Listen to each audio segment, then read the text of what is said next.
To do Sirsāsana, go near to the wall and keep your hands in a triangular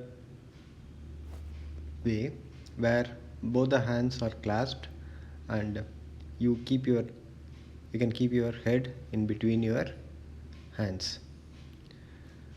Now lift your hip up and bring one of your legs closer to the chest. Your thigh should be closer to your chest, and lift your toes up as shown here.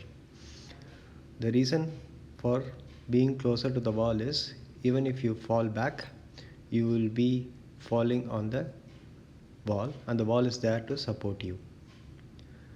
Even if you lift both your legs and if you lose your balance, the wall is there to support you. Either you can you can rest your feet on the wall, or your hips can be rested on the wall. Again, I will show you what will happen if you fall back on the other side. The wall is there to support you.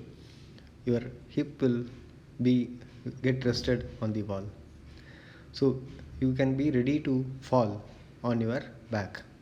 But to avoid hurting your lower back, the wall is there to support you. So that is the reason for showing this again.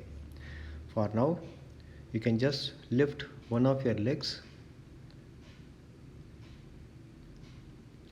such that your thigh is closer to your chest, and keep your other leg down. Practice this for a week, and before taking the other leg also closer to the chest. So this will help you to progress in Sirsāsana.